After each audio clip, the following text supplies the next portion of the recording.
I think that's 3 o'clock. Let's start. Namo tassa bhagavato arahato samma sambuddhassa. Namo tassa bhagavato arahato samma sambuddhassa. Namo tassa bhagavato arahato samma sambuddhassa. Buddhang dhammang sanghang namasami. So welcome to the next class on the word of the Buddha. This is a compilation of quotes and passages and even whole suttas from the scriptures of early Buddhism. And they are unique here because it's a new translation, and as I have to say every time, because there's always some people coming for the first time, this translation is based on what I learned from Professor A.K. Warder, teaching Pali, that you never translate word by word, you translate phrase by phrase or sentence by sentence, because that's a unit of language. And when you don't translate word for word, but you take the phrase, find its meaning, and give it a translation, then it becomes far more meaningful. Also, I've taken out much of the repetitions. And also, thirdly, retranslated some of the key terms. Those key terms, such as mindfulness, such as view, and here I've got motivation instead of intention. These are important because they open up different angles of the Dhamma which can be hidden from people when the translation is not that accurate. Those translations, which you may have heard many, many times, were done over 100 years ago, and they tend to stick. But as a Buddhist monk, we're not supposed to be attached to things. If we can see something better, we let go of the old to actually take the new. And so on these factors of the Eightfold Path, which we are going to go on to number 2 today, you will find some of the translations of key words are different than what you've heard before. In particular, now we have the second factor of the Eightfold Path, and it's sometimes called right thought, sometimes called right intention, and even calling it right thought for someone who's done a lot of meditation and sees that thinking is one of those mental activities which hinder wisdom, which stop you getting insight and create much suffering in your life. To think that there could be such a thing as right thought, that was counterintuitive to me. And I started to prefer what's called right intention, but even that was too much, planning something for the future. And right motivation was for me the most accurate meaning for this term. Where this actually translation came from was, as a Buddhist monk, we have our rules of discipline. And some of those rules are like a legal code. And they can be very intricate. And because when I was a young monk, hardly anyone truly understood those rules of conduct for the monastic community, I took it on myself to really study deeply what's called the Vinaya. And there I came across a concept which is also reflected in Western legal system, which is the difference between motivation and intention. They're two different things. So motivation is you're looking at an act of body or speech. Where did that come from? That's called motivation. What was before that act? What sort of made you do it? Where was it coming from? Usually they say from desire, ill will, jealousy. Those are all motivations. And intention is where it's going to. what you hope to achieve, by that action or by that speech. Intention is where the act is leading to, motivation is where the act is coming from. And once you get that framework in a person's head, it actually opens up the Eightfold Path, because we started off with right view, the basic ground of understanding from where your actions of body, speech and mind actually come from. Once you have the correct view, then that makes the motivation, where you're coming from, very, very clear. So we have right motivation, and that is followed, right speech, right action, right livelihood. Motivation first, and that makes speech, action, livelihood virtuous. If it comes from a wrong motivation, from personal desire, fear, ill will, it's obviously going to turn out to be a wrong speech, action, livelihood. So you get the motivation right, speech, action, livelihood starts to occur.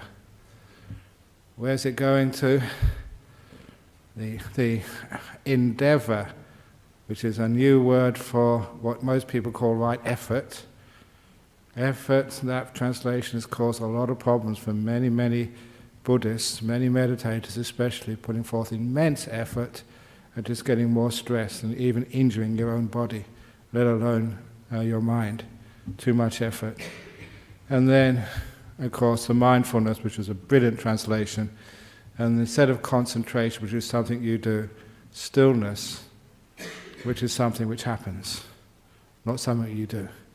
Stillness is what occurs when you don't do stuff.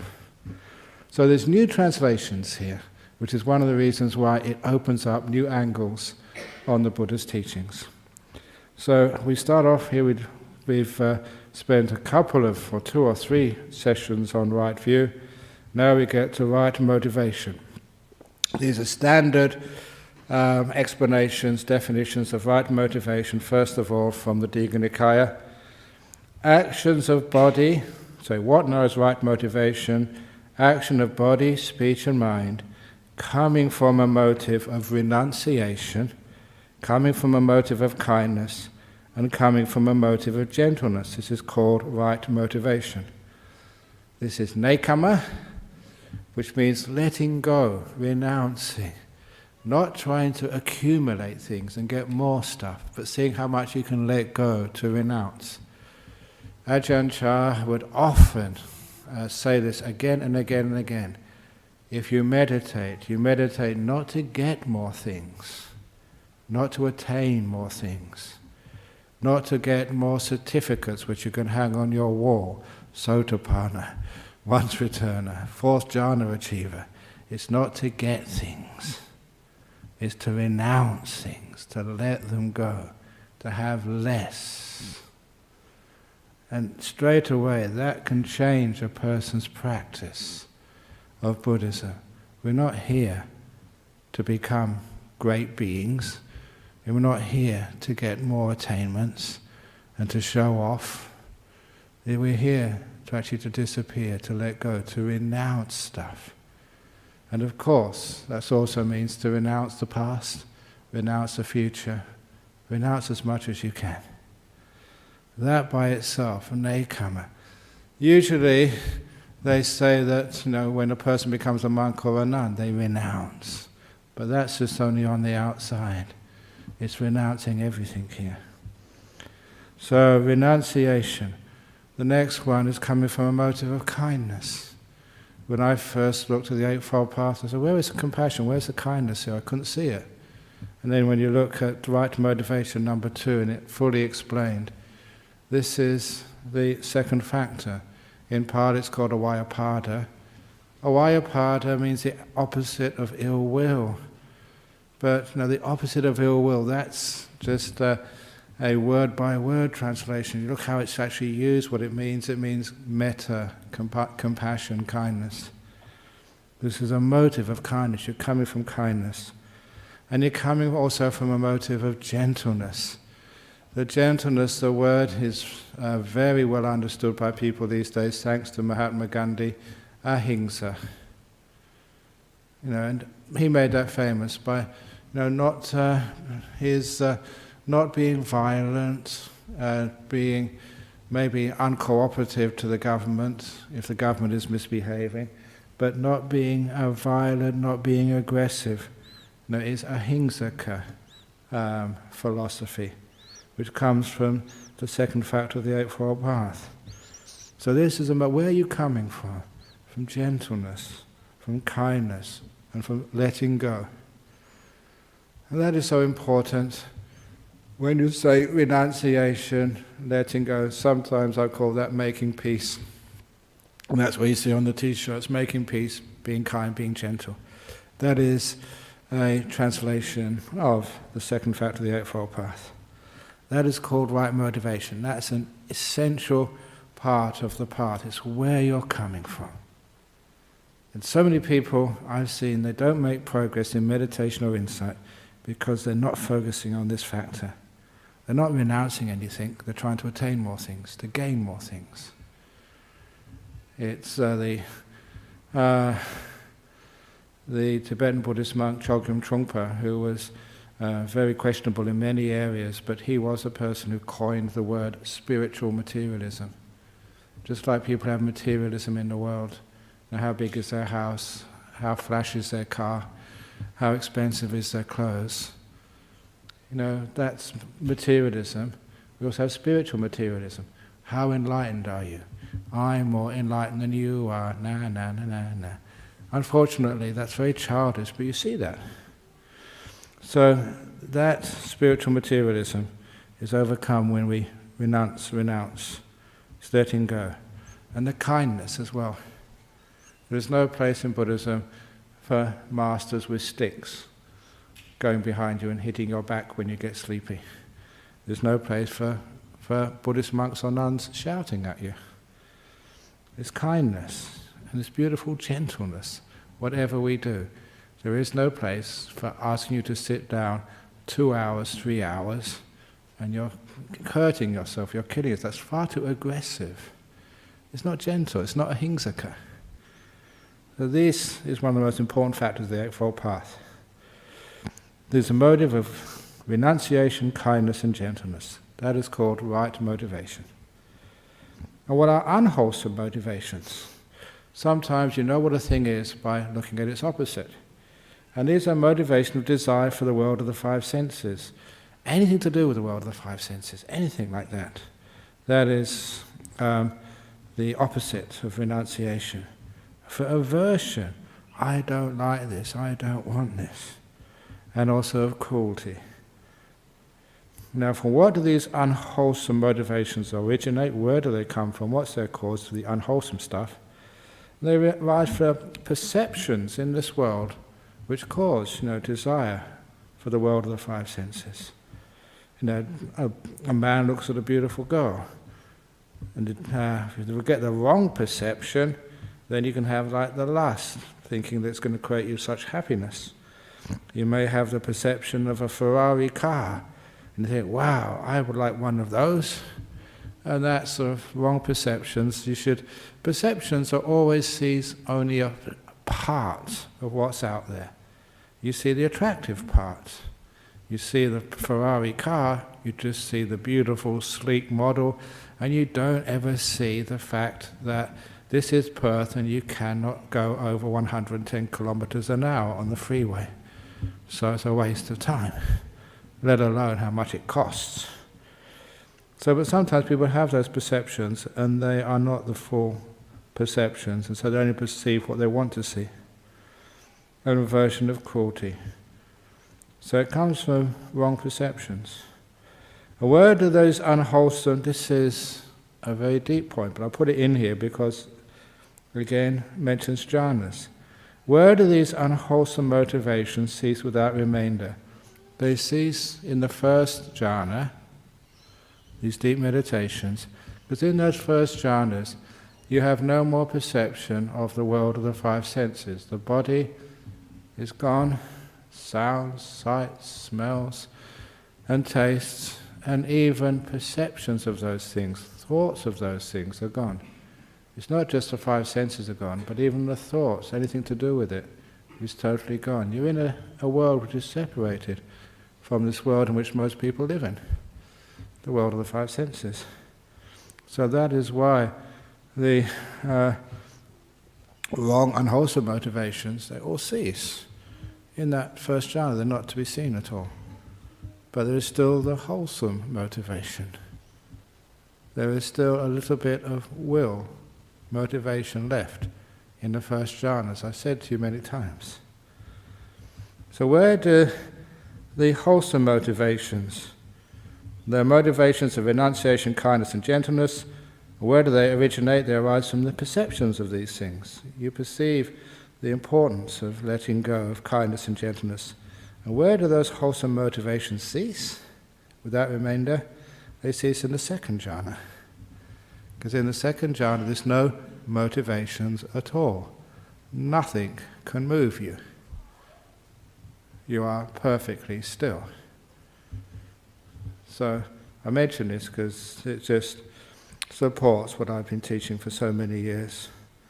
That in the first jhana, you still have some movement, but it's only wholesome.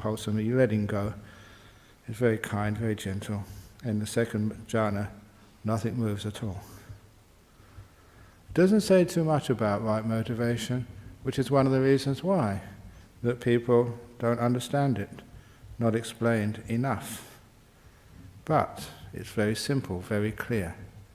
Where are you coming from when you meditate? When you give dana? Is it coming from, look at me, I am giving this great dana to the nuns' monastery? That is not dana, that's not renunciation. That's all about me. It's not renouncing. It's not even kind or gentle. So be careful to understand where you're coming from. Is it right motivation or not? Any questions on that before we move on to the right speech? It's a very, very important part of the Eightfold Path. Incredibly important when you meditate. If you get right motivation wrong, you're going to waste a lot of time meditating. Get it correct. Kindness, gentleness, letting go, not trying to attain something or get somewhere. Being here, being kind, being gentle to yourself, being gentle to your mind. I don't know how many times I've said that look at your mind like a best friend, never as a slave, to train and tell what to do. So many people do that. I'm going to train my mind. I'm going to stop it wandering off. If it wanders off a little bit, I'm going to beat it to a pulp. I'm going to meditate and kick ass. That is so un-Buddhist, but people still do that. Anyway. This thing of the 6 seconds, I believe, is that something is happening in our brain before we actually say or do anything. Ah, okay, yes. That is Professor Libet, 0.6 of a second. What you think to be is your will, your choice. By the time you're aware of what you assume to be choice, it's already happening. So we're not in charge. But, the great buts, actually I don't like buts, but in this case I love this but. He found that you can stop these things. He called it, in some nice use of language, we don't have free will, but we do have free won't. I will not do it. So you can once that thing is started, you think it's choice, you can't stop. It's a very interesting little piece of psychology. Because we always talk about free will, but what's the opposite of free will? Free won't. In other words, we decide to say no, to stop, to renounce. That is the essence of the sixth factor of the Eightfold Path, the right endeavour, sometimes called right effort. But it's not, effort means you're doing something. We don't really have much words to say the effort to renounce or the effort to say no, which is no effort at all. So it was a very beautiful play on words by Professor Libet. It's Libet, if anyone wants to check him up on the internet. We don't have free will, but we do have free won't. You can say, I won't. Stop. Thank you for asking that question. It's fascinating. Okay, so now, once one's motivation is in the right place, the other things usually just come together pretty easily: speech, action, livelihood. But because so many problems start with the mouth, it's not the pen is mightier than the sword, the mouth is more powerful than either of those two. It gets you into so much trouble, it's got me into much trouble, and it will continue to if we don't be careful with our speech. So what now is right speech? Right speech is refraining, again, the won'ts. Refraining from lying, refraining from malicious gossip, refraining from harsh speech, and refraining from useless chatter. This is standard definition. Now it's explained what actually is lying. And please don't assume that you know, because it's the reason we think we know, that's why we keep making mistakes. So straight away, this is a standard explanation. You abandon lying and abstain from false speech. This is as it was said in the suttas. If you are summoned to a court and questioned as a witness thus, so tell what you know, then not knowing you say I don't know, or knowing you say I do know, not seeing you say I do not see, or seeing you say I do see, thus you do not consciously speak falsehood for your own ends or for another ends or for some trifling worldly end. So, and to be a deliberate lie, that's just quite obvious over there, but it just makes it important that why people lie is because it's for your own end or someone else's end or for some trifling worldly end. There is a purpose to lying. Why do you lie? And because humor is a wonderful teaching method, there was this joke which I heard a long time ago, which is not just funny, but it also shows why people lie. It was a person on trial, and he was accused of a very, very bad crime which carried the death penalty. If he was found guilty, he would be executed. And so during his testimony, the judge interrupted him because the judge thought he was lying. And he asked the person, "Don't you realize, sir, that lying in a court of law is punished by, quite severely?" And the defendant said, "Yes, I know the penalty for lying in court, and it's much less than for telling the truth." If he told the truth, he'd be executed. And that's a little joke which you can remember, but that explains why people lie. Because it's not in your interest to tell the truth. For how many politicians is it in their interest to tell the truth? If they did, as they say in Australia, fess up and say what really happened, they would get kicked out of office, they won't be elected the next time. How many times does a wife lie to her husband or a husband to the wife? Because if they told the truth, my husband would kill me. Maybe not kill you, but you'd be in big trouble. Same as why kids lie to parents. Why we lie to our boss. Why the boss lies to us. Because it's not in person's benefit to tell the truth. That is a big problem, which is why it's great when we have amnesty, when we understand that people do make mistakes, we can forgive them, so we don't need to lie about them. So it's because of these ends. It's just we get into big trouble if we told the truth. That is the problem. But to be a deliberate lie, this is especially for your precepts, to be a deliberate lie, you must be aware. I am going to speak falsely before you say that speech. While speaking, aware I am telling a lie, and afterwards be aware I have misrepresented the truth. So, if you speak hurriedly, and you mean to say, oh, it's 3:25, and by mistake, it's 4:30, because I don't look at the clock properly, then of course that is not a lie. You never beforehand thought I am going to speak falsely. Or if it is telling a joke, that is not a lie. You don't intend to deceive somebody. It's a totally different, as they say, ball game.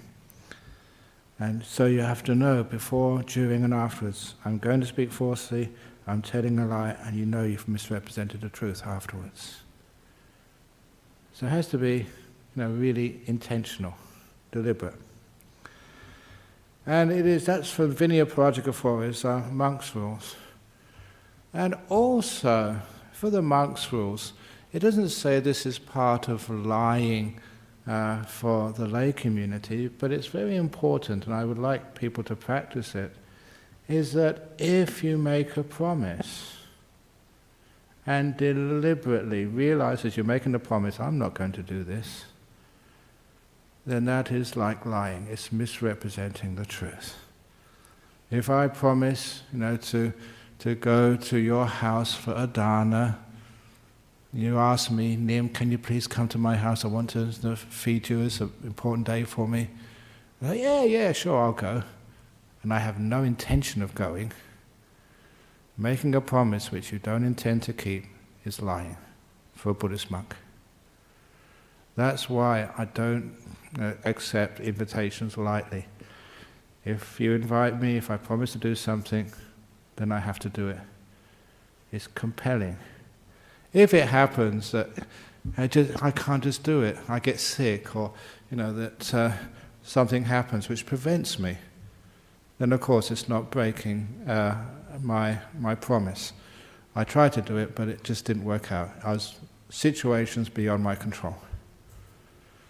But that is why it's wonderful if people make promises, not carelessly, knowing that to break that promise, is bad karma.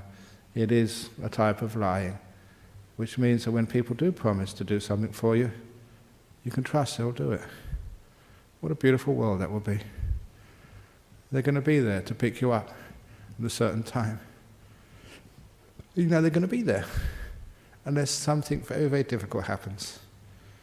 What a wonderful world that would be. That's why it's called virtue.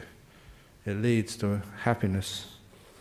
So that is about lying, misrepresenting the truth. Now the next one, malicious... Oh, you got a question there, yes.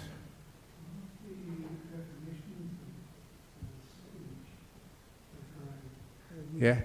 I've always been impressed with, I think you taught us years ago, is that you can't allow a person to get off the track or falsely understand what's true. Ah, and, yeah, that's another aspect. Very subtle, but it happens all the time. Indeed, because sometimes that you don't intend to misrepresent the truth, but somebody understands it the wrong way, and they get the wrong end of the stick, as they say. And this actually came from one of Ajahn Chah's stories. He said that when he was a young monk, there was a story going around of one of the teachers, and the teacher was asked a question from his disciple and gave the answer, and the disciple went up on top of the mountain to meditate. And just a few hours later, the teacher climbed all the way up to the top of the mountain, a long way, and said, I gave you the wrong advice. I'm sorry, it was a mistake. And he said he wouldn't wait until the following morning. It was a night time. He had to go up and correct his fault, because to deceive, or rather misrepresent something to his disciple, he said that was like lying to them. So it is true that if you have, without any intention, misrepresented the truth, and someone's got the wrong end of the stick, as they say, then you do have a responsibility, if it's possible, to go to them and actually straighten out what you really meant to say, or straighten out their understanding, so they do keep on the right path. It happens all the time. Especially I'm sure that you and Barbara, you've misunderstood each other so many times. And instead of just waiting for it to fester and get into big trouble, it's nice to say, well, look, that's not what I really meant. You misunderstood what I meant. Happens so often. So it's a very good point, thank you. Yes?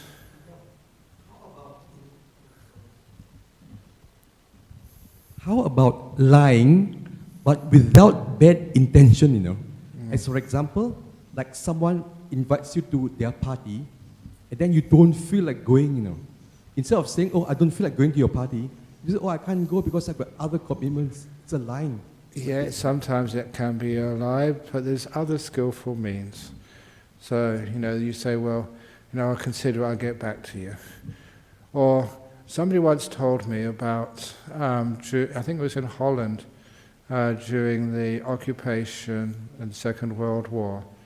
And there's an incredibly moral man who would never lie. And he was also obviously very kind, compassionate.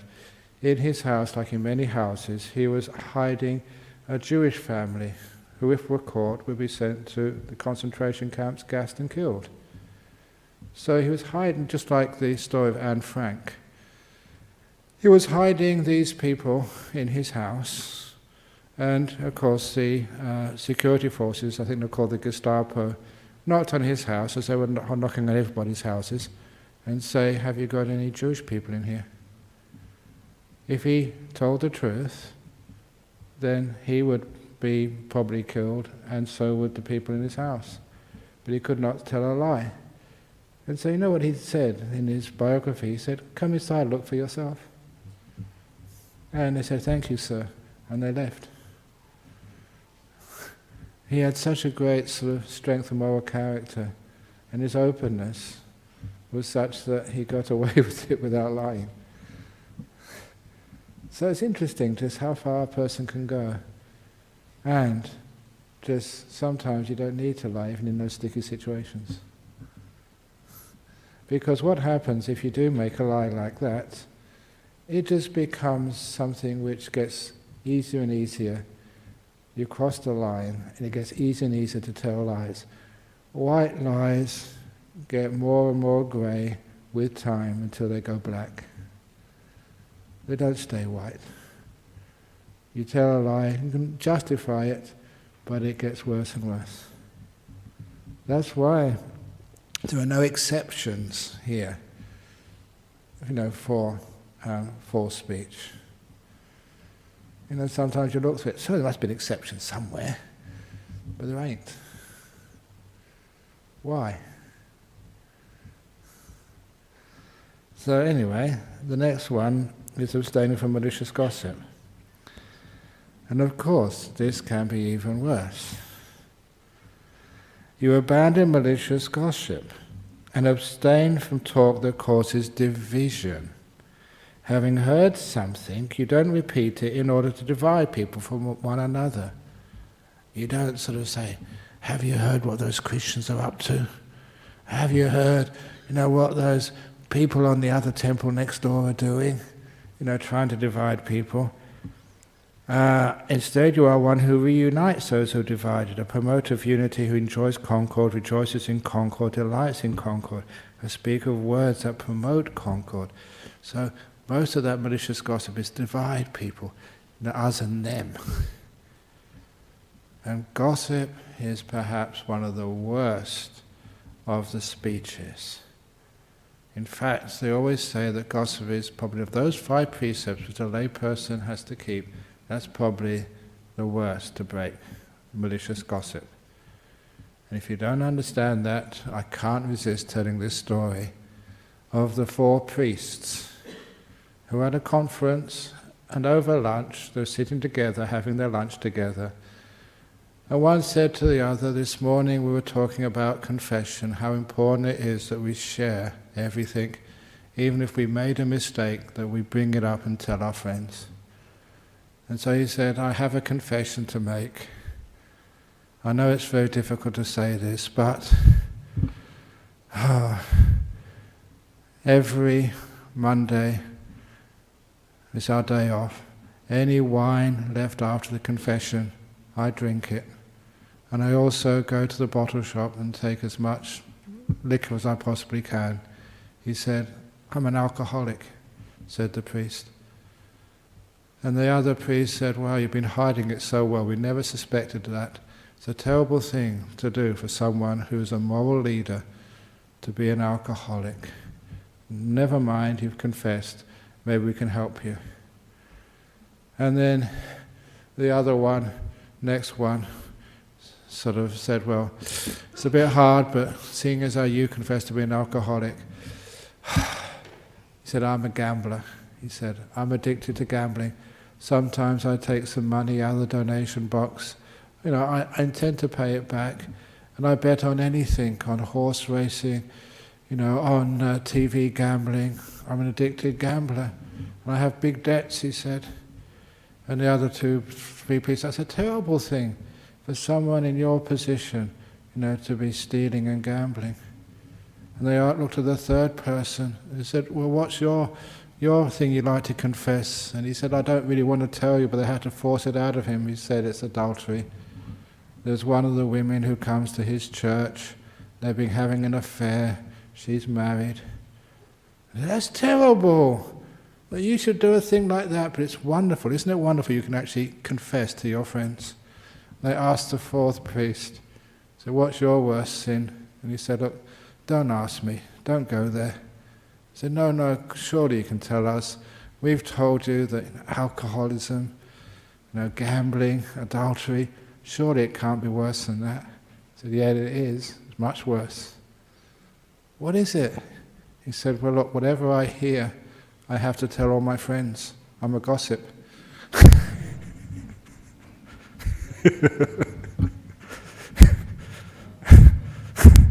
So of all of those four things, being a gossip is the worst. So please abstain from malicious gossip. From harsh speech. Having abandoned harsh speech, you should abstain from harsh speech. You speak words that are gentle, pleasing to the ear, and lovable. Words that go to the heart, are courteous, desired by many, and agreeable to many. We don't go around scolding people or shouting at people. I said this in a talk a few days ago. When people having a relationship together, when they are very close together, they whisper, I love you, darling, you're very lovely, thank you so much. Because they only need to whisper when they're close together. But then there comes a time in relationships when you shout at each other. Why are you shouting? Because you're distant from one another. It's a very nice perception. Yeah, you may be actually standing right next to them, but psychologically, emotionally, you've become distant, which is why you need to shout. So, we don't have shouting, harsh speech. We don't call a people a pig, fatso. Or maybe it's because I haven't been around such a long time in pubs and in football fields and in what people call the real world. When I'm trying to get some examples of unpleasant speech, harsh speech, sometimes have to go back a long time to remember things like that. But you know what it's like when people use harsh speech? You know, it's harsh because it hurts, it's really uncouth. So we don't use harsh speech. Gentle, pleasing to the ear. Lovable words that go to the heart are courteous, desired by many, and agreeable to many. Now for those of you objecting, but what happens if somebody does something wrong? That's right, coming up soon. And this is a famous simile of the saw told by the Buddha. And this just really, when I first read this, as I often say, it really hit me hard. Even if terrorists, again I've changed the translation to terrorists now instead of a gang of thieves.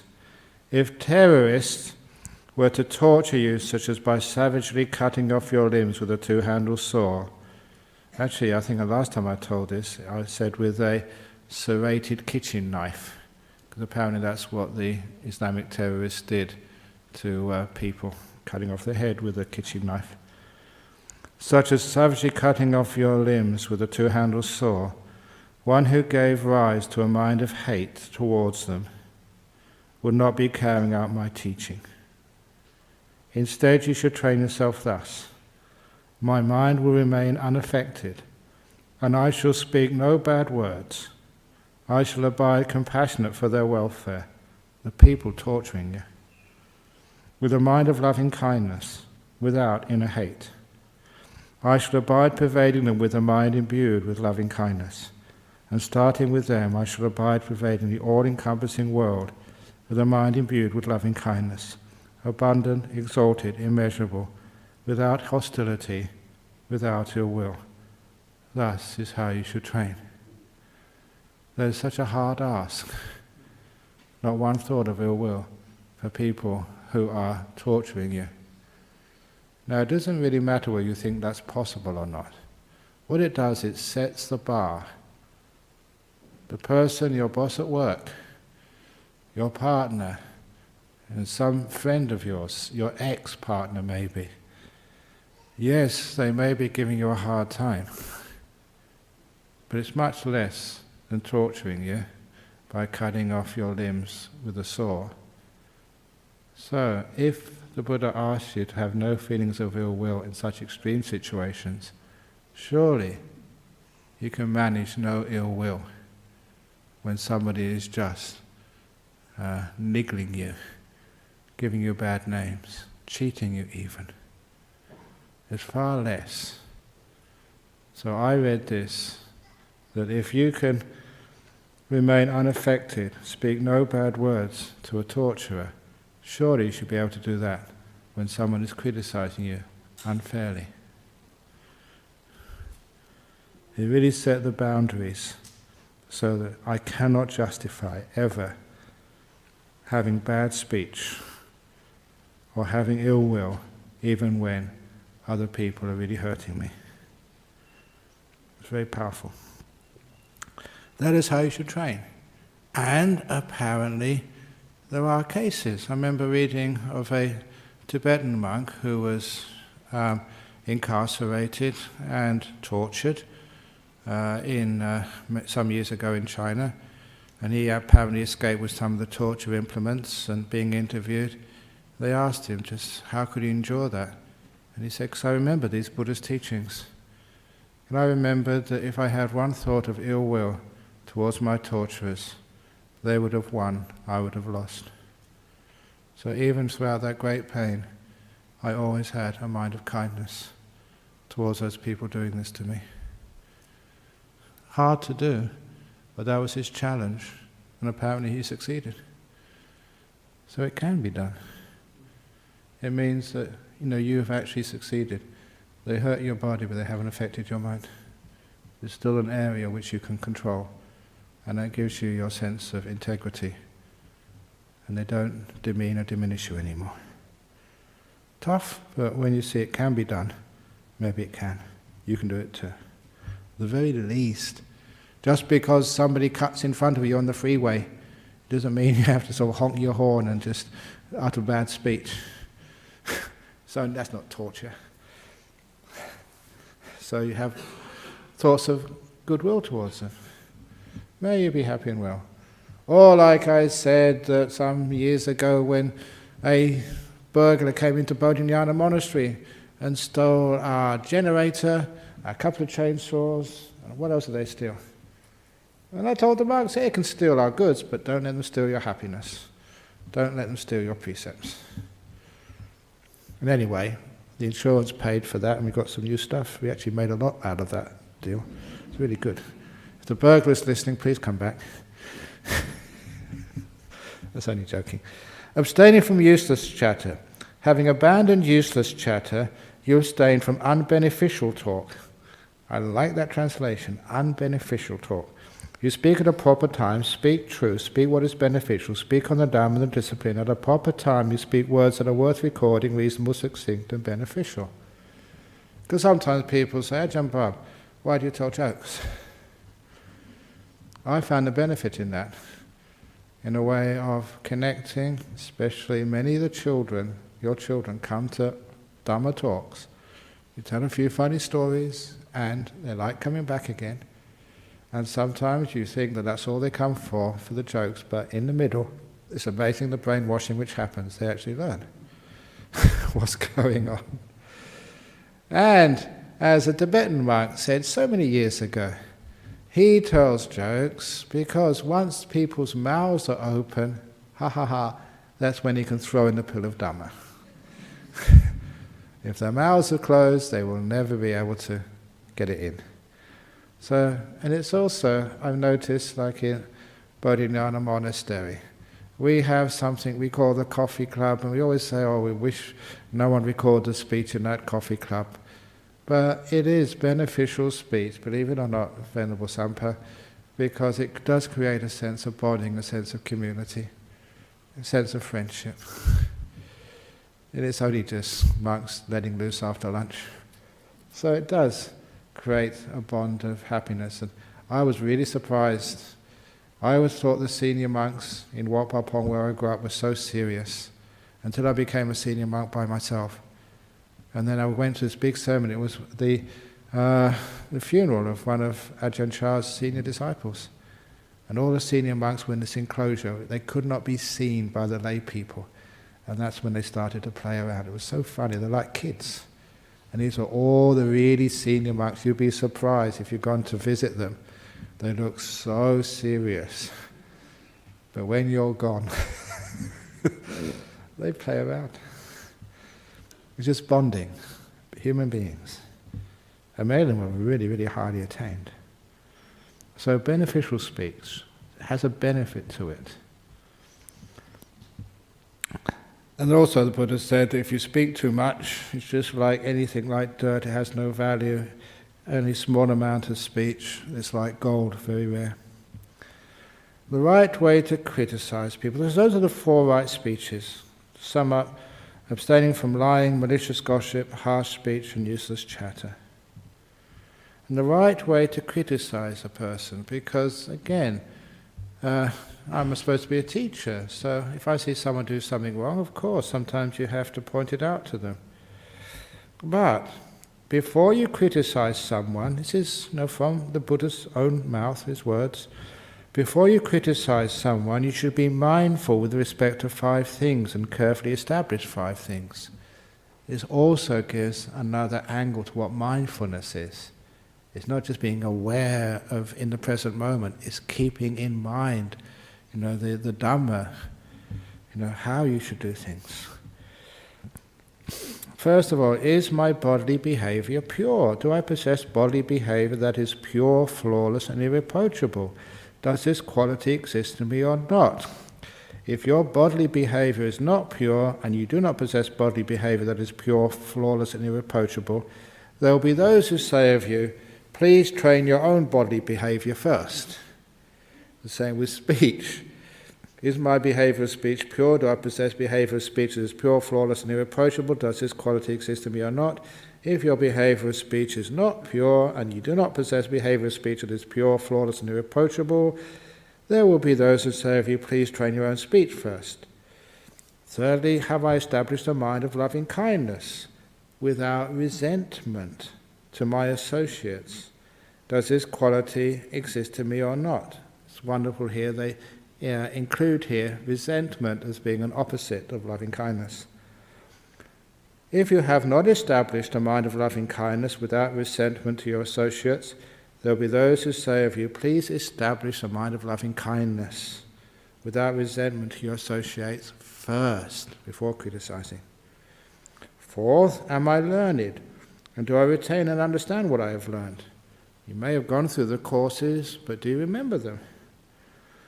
Have I learned much about the teachings that are good in the beginning, in the middle, and in the end, which proclaim the perfectly complete and pure spiritual life? Have I retained them in mind, mentally investigated them, and understood them properly?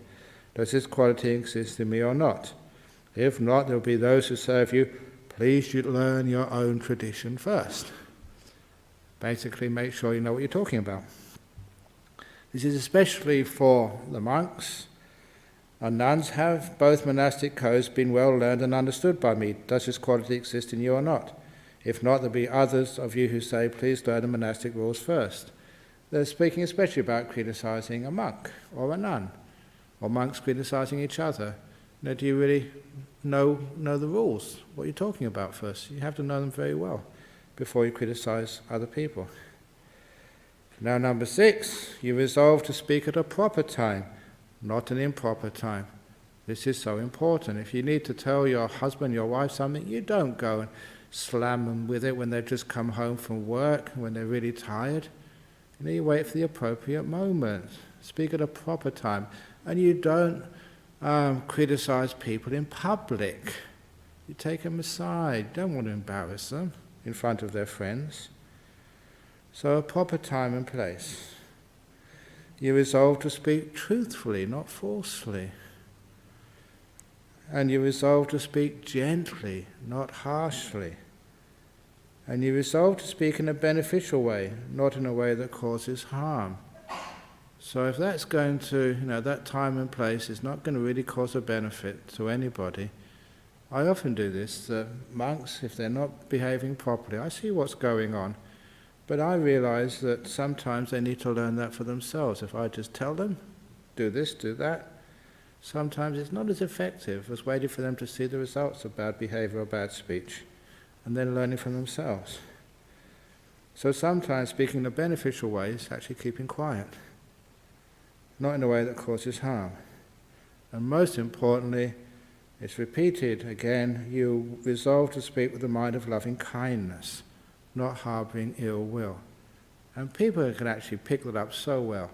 When someone criticizes you, and they really have your well-being in mind, and they are kind and compassionate, then it's so easy to accept. When Ajahn Chah would criticize me, you realize he had your best wishes, your best. He had the best wishes, and he had your benefit for my practice in mind, so I could accept that. I said, oh yeah, thank you so much for pointing that out. And it was never ever sort of felt like criticism, because it was never coming from ill will. So these are the ways we criticize people. In brief, these are the 10 things we should consider first of all. Is your behavior, body, speech, good? First of all, are you not being a hypocrite? And are you really coming from loving kindness? And do you know what you're talking about? And is it the proper time?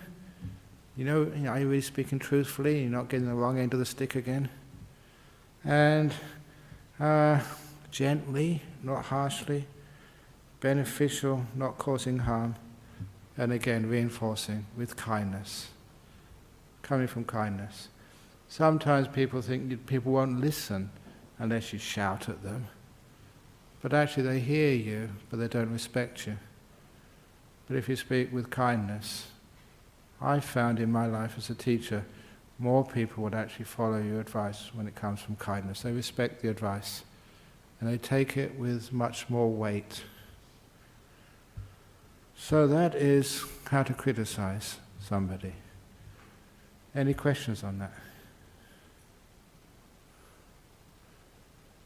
Okay, you can see why this is, part of the Eightfold Path.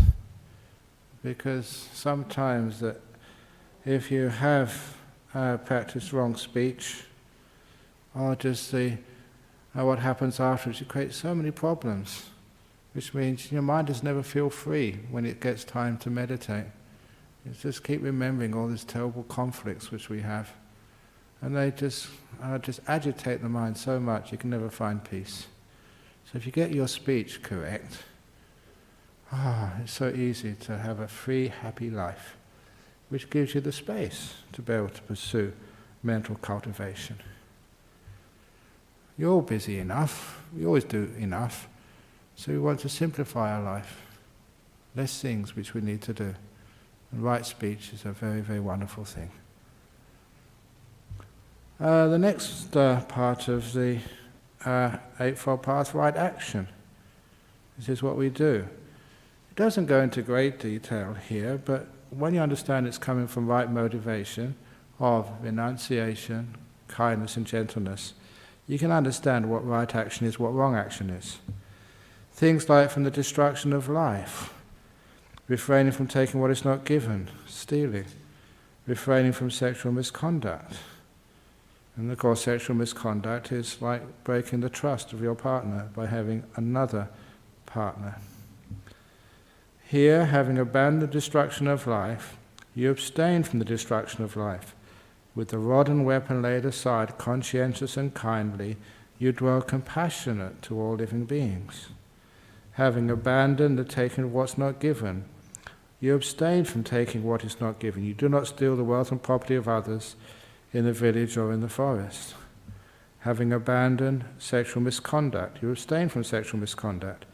You do not have sexual relations with those under the age of consent, pedophilia, with those who are unable to give consent, e.g. being mentally disabled, who are not free to refuse consent, such as a student to their teacher, where such conduct would be breaking a law, or even with one already engaged.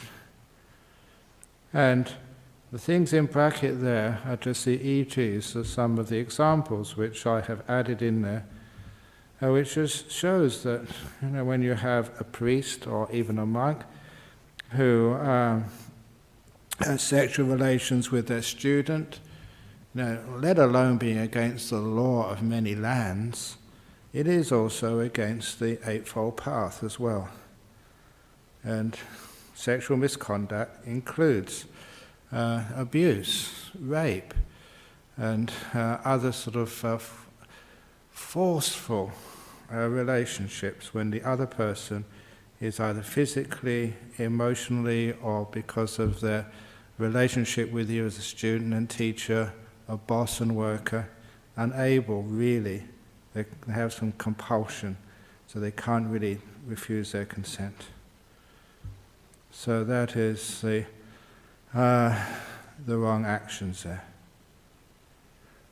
Not very much explanation, but hopefully you can get the gist of it, because there's so many actions we can do in this life which aren't specifically mentioned here, but if it does come from the motivation of sensual desire instead of renunciation, from cruelty, from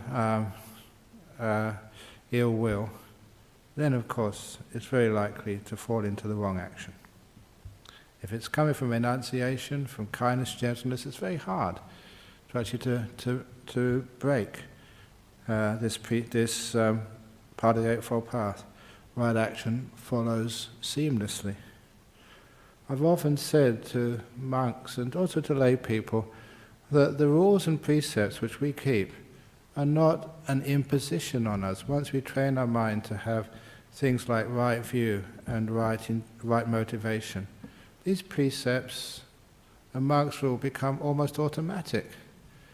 There's hardly any way you can break them. You don't have to keep forcing yourself or controlling yourself. If you come from the right place, from letting go, not trying to attain or get stuff, from kindness and gentleness, the precepts flow seamlessly, automatically, with a great deal of ease. So you don't need to always be on top of yourself. Oh, am I breaking this precept? Am I breaking that precept? It becomes automatic. Okay, any questions on that so far? Okay, we'll go on to the right livelihood, which is also hardly anything said here, but let's see what we have. What now is right livelihood? And sometimes it's a bit sort of difficult when you're trying to find out what right livelihood is. When you find the definition here, here the noble disciple, having given up wrong livelihood, keeps himself by right livelihood. So it doesn't really add much, or does it? Or is the Buddha really saying there that right livelihood and wrong livelihood should be really quite easy to understand? In particular, a lay follower should not engage in these 5 trades. What 5?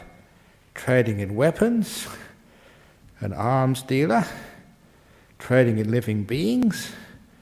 That's, apparently it's just amazing that even these days that there is still like slavery and the sex trade, apparently, that people buy and sell people. It's still happening. Trading in meat, trading in intoxicants, and trading in poisons. A lay follower should not engage in these 5 trades. And people sometimes ask, well, what if you, work in the deli? This is like a convenience store, and there's, a little section there with beer. So is that really wrong livelihood? And sometimes it's a difficult one to ask. It's much better if you can possibly work in a place which didn't sell alcohol. But, you're not working in there just to sell alcohol. That's not the main purpose. It's just a small part of the trade. So at least don't work in a bottle shop or a pub. So it's very difficult sometimes. What is right livelihood? What is wrong livelihood? And in the end, you ask yourself, how much harm is it giving to other people? Is it harming? Are other beings harming or helping? We used to say that one of the trades over here was actually being a prison officer.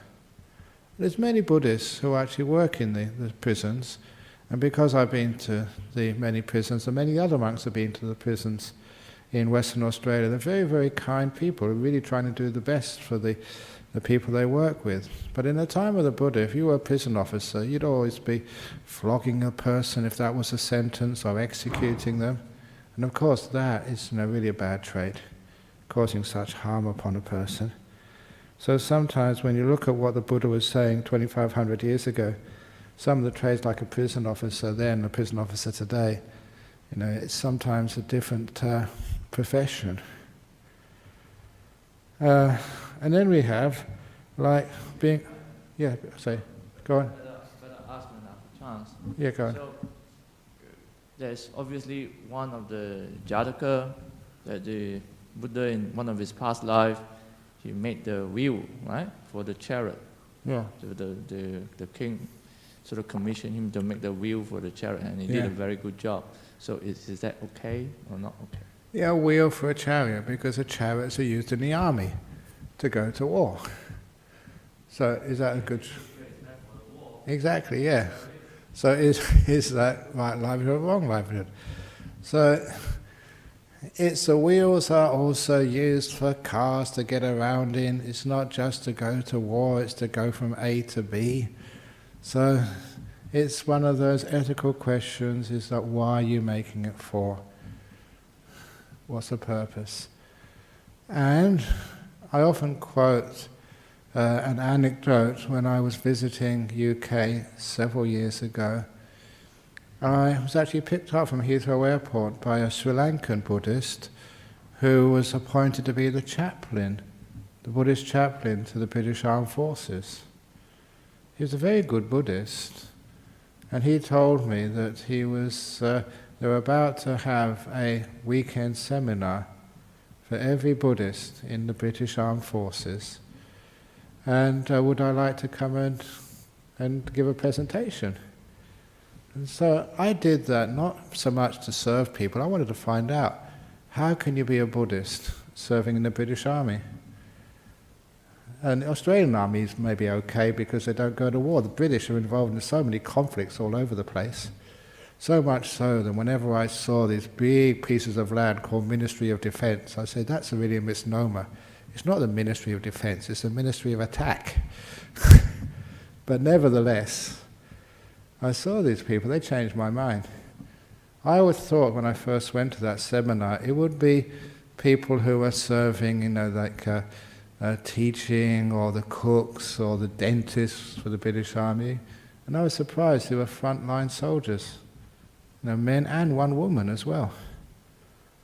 And I was wanting to find out, how can you be a soldier, fighting, I think, in Iraq at the time, and be a Buddhist at the same time? So I learned. And one of the things I found there, sometimes if you go into a meeting with people, already understanding what's true and what's not true, you miss so much wisdom. I thought, first of all, how can that be? How can you be a good Buddhist and go into war with a gun, firing at people? But they gave this explanation. They were telling me that they felt, when they first became in the army, they weren't Buddhist. But when they were in the army, that they realized this was really, really important business. They saw life and death. Spirituality or religion became very important for them. And they chose Buddhism once they were in the army because they thought that that would be the best way to deal with the trauma, and also to make sure, they said that the only time they would ever pull that trigger would be never out of ill will, never out of anger, only out of protection. However they managed to justify that protection. In the end, I came away thinking, well, I'm not quite sure if I'm totally convinced, but I'd much rather have Buddhists in an army than any other people. They'd pull the trigger much less. And they wouldn't sort of do it out of anger. They'd be far more aware of their emotions and be able to restrain them much more and cause much more havoc. Cause much less havoc, sorry. It's a very, very interesting area. Do you need armies in this world? If you do need armies in this world, what type of people would you like to have in an army? It's an interesting moral question, which means that right livelihood is not something which is black and white. And I think that's one of the reasons why the Buddha said so little about it. Using other considerations to answer that question, whether it's right livelihood or wrong livelihood. And the last little anecdote, there was one of Ajahn Chah's strong supporters, and he wanted to keep the 5 precepts, but he said, look, I have to kill fish to feed my family. Subsistence farming in the northeast of Thailand. And he said, if I didn't kill fish, I couldn't feed anybody. And Ajahn Chah told him, he said, right livelihood, you shouldn't kill fish, but in your circumstances, he said, kill fish, but only enough to feed your wife and your children. Don't catch fish, to sell in the market, for the time being. And in the meantime, Ajahn Chah taught this man everything he knew about herbal medicines. Because in those days, monks, one of the things they had to learn was actually all the plants in the forest and what they could do and how you could heal yourself, because there were no doctors available. So if you got bitten by a snake, or if you had a wound and it got infected, if you had a fever for malaria or whatever else was in the forest, no way of getting to a doctor. You used your knowledge of herbs, plants, to heal yourself. So in those days, those monks, they were just so knowledgeable about herbal medicine. Ajahn Chah was one of them. So he told this lay person everything he knew about herbal medicine, to the point where this man never needed to catch fish anymore. He had a profession, he had a livelihood of being a herbal medicine doctor. Still really, really poor, but enough. He never needed to catch fish again. There was a guy called Paul Yes. Wait for the microphone to come. Ajahn Brahm, if one is a practicing Buddhist, like for example, 5 precepts, okay, yeah. So we have guidelines in it. So it's a, I would say, we also have to use, in certain situations, we have to use our inner wisdom, to judge things too, I find that, say for example, like,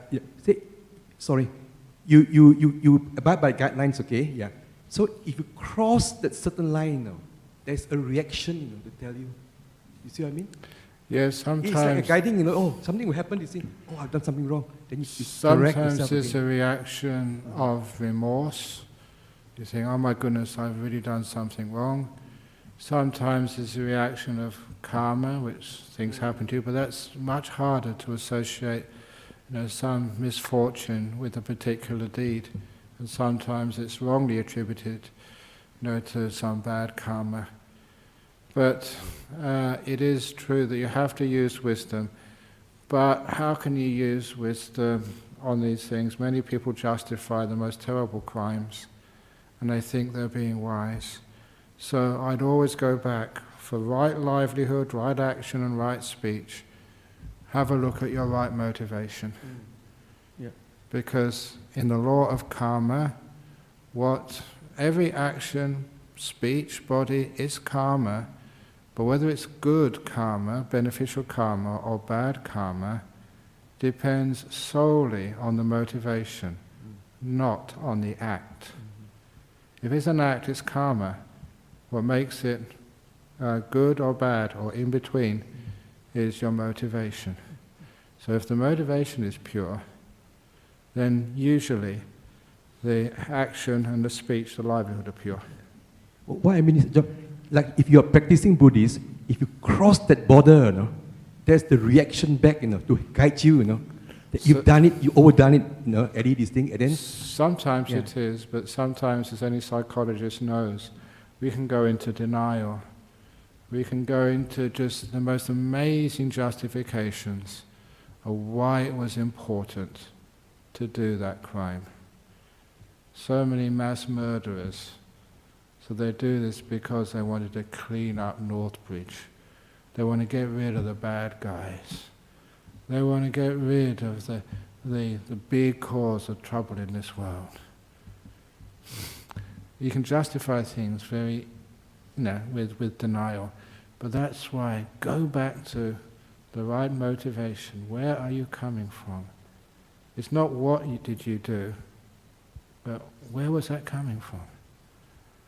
And if it really is coming from a letting go, from renunciation, not out of personal gain, not what I want, not fame, not power, but really letting go, and from kindness and gentleness, it's very hard to see how a person can actually break any precept. So that is how you judge sort of whether it's worth doing or not. What is your motivation? Where are you coming from? Any other questions? Is there any questions from overseas? Because it finishes on a nice point here, because the right endeavour 6, because I have changed the usual translation from right effort to right endeavour, and this is a very important part of the Eightfold Path. I'm going to spend a whole session on this in a few weeks' time. So let's see what we have from overseas. Here we go. From USA, Japan and Hawaii. How do I work on renouncing my past and letting go when people close to me, like my family, remind me constantly of my past mistakes? Okay, we have to get them to be brainwashed by Buddhist monks so they can let go as well. So you're reminded constantly of past mistakes, but take away, remind me constantly of my past mistakes. If once you let go of those mistakes, they're no longer mine. Don't own them. Don't possess those past mistakes. Say, look, I let them go a long time ago. I've learned from them. Just like people again who go to jail, they've done their time. So, when they walk out of jail, why are you reminding them what they've done? They've done the penance. Let it go. So if you can, in your head, don't associate those past mistakes with me. There was a person a long time ago who did those things. They've grown, they've gone past that stage of their life and that stupidity. So don't ever call them my past mistakes. Why do we own these things? You've heard before that as a Buddhist, when you get wise, you say, not me, not mine, not a self. Renouncing means you don't own things. Yeah, there were mistakes, but not my mistakes. Don't own them. From Japan, does nekama, which is renunciation, occur when acting selflessly? If it really is selflessness, maybe it is. But sometimes people can have a competition. Who is the most selfless? I am more selfless than you are. And then it doesn't become renunciation anymore, but spiritual materialism. Who is the most enlightened? So, it can happen when acting selflessly, but not all the time. In Hawaii, is it better to lie to avoid hurting someone's feelings, or should we tell the truth always, like if someone asks if they are fat?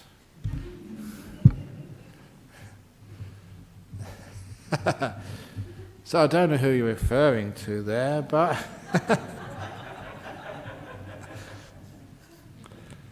is sometimes there is polite speech, but like it's kind speech which goes to the heart. So first of all, if you want someone asks if they are fat, right time and right place, you say, I'll get back to you on that. So a time when they're feeling much better. Or depends who people are. Like sometimes why it is that we always say that sometimes that there's so much stigma in this world. If somebody is, say, has some mental disability, we would never criticize them for having a mental disability. We won't stigmatize them, because it happens to people. We don't stigmatize people if they're old. So why do we stigmatize people because maybe they're fat, or because they've got too much long hair? Fat people's rights. I always remember this fellow who's wearing a t-shirt, someone sent to me on the internet. They were a very, very large person, but on their t-shirt they explained why. And it said, I beat anorexia. On the t-shirt. So why would you ask if they're fat? If they said that to me, said, well, what's wrong with being fat? Take away the stigma. So you can actually use a question like that and get some sort of wisdom coming up. Because some people just, they are fat and there's nothing wrong with them, it's not their fault. Why do we blame people, say, you should take better care of your health? And some people, it's some other condition why they're fat. And of course, you know me, it's your fault. You keep bringing me food and you keep saying, you must eat my food. There's other reasons. But please never stigmatize people because of personal appearance, or because of their any mental illness, or even physical illness. You always say when you look at a person, you go to see them in hospital, please don't see their illness, see the person. Otherwise, again, it's stigmatizing them, only looking at a person because of what you perceive to be a defect in them. But the answer is, there are no such things as defects. The crooked trees in the forest all belong. The fat trees in the forest belong. The thin trees in the forest belong. The old trees in the forest belong. The twisted trees in the forest belong. They all belong. So don't stigmatize people. And then, someone asks if they're fat, just look in the mirror. Find out for yourself. That's even somebody asked me that, and where was it when I was in Hong Kong. Second time people have asked me on a retreat, on the question, say, what do monks wear under their robes? And the answer is, you don't hurt somebody's feelings by giving them answers. Say, in Buddhism we have this saying, discover it for yourself. Pachatang veditaba vinyuhi. To be seen every wise person for themselves. So if you want to understand the answer to that question, ordain as a monk or a nun, then you find out. So when people try and upset you with stupid speech, they try and say such things. There's always wonderful ways you can actually answer questions. Okay, so is there any other questions from the floor here? Okay, so we can finish off for today. And my car's coming in 10 minutes to take me back to monastery. And so hopefully you enjoyed this session. It is recorded. I think it does go on the internet somewhere. Well, it goes out anyway. And so the next sutta class will be on some really heavy stuff, the right endeavour, and after that will be the mindfulness and the stillness. Very good. Hope you enjoyed the new translations. And now we can go and pay respects to Buddha, Dhamma, and Sangha.